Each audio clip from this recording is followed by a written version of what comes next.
probably the most important concept that I talk about in all of my work, whether it's my speaking or my writing, is to really help people understand that they have choices. I feel like we've created pretty much of a society of victims, that people always have someone to blame or an excuse, and so they don't really understand that they have choices. I tell two stories always that are so powerful in my life. One of them I think of every single day. My husband worked for 30 years for the Chicago Tribune, and he had two friends that commuted to downtown Chicago every single day for 19 years. Every day, 5 days a week, they would stop at the same newsstand and buy a paper from the same guy. Every day, one of the two would say to the guy at the newsstand, "Hi, Joe. How are you? What'd you think of the Cubs this weekend? How's your family?" Never once in 19 years, 5 days a week, did Joe ever learn his name or respond to him in any other way than a grunt. My husband's other friend finally said, "How can you, day after day after day, be nice to this guy who doesn't even acknowledge your presence on the face of the earth?" The other friend said, "I learned a long time ago not to let someone else control my behavior." Not to let someone else control my behavior. And that story is so powerful in my life. It says to me, no matter what anybody in this world says or does to me, I always have a choice in how I respond. And so do you. And so keeping that thought, that story in mind, I think about when you get cut off on the expressway, what do? Bad signs, bad words. Who's in control of your behavior?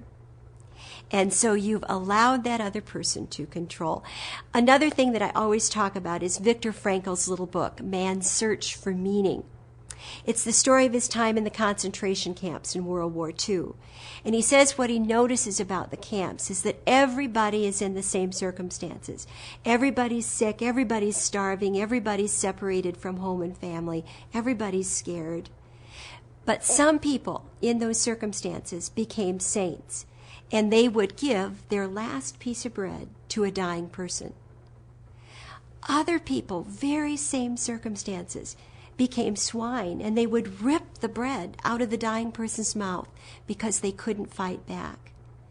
So his conclusion was, we can't control many of our circumstances, but what we can always control is our response to them. And folks, that's probably one of the most empowering thoughts and ideas that I can share with you. Very often after I do a workshop or a keynote speech, people will come up to me and they'll say, "How can you smile all the time, and how can you be so happy? You must have a perfect life." Well, you know what? I don't have a perfect life. And my guess is neither does anybody out there. I've had a child who died. My husband died of cancer several years ago. I've had a lot of pain in my life. But I choose to be a happy person. I choose that. And you know what? It feels so much better. And regardless of what's happened in your life, regardless of your circumstances, every single one of us has that very same choice. So I hope you'll leave this little thought to be a happy person and to choose that, because you will make a difference in this world in very, very special ways.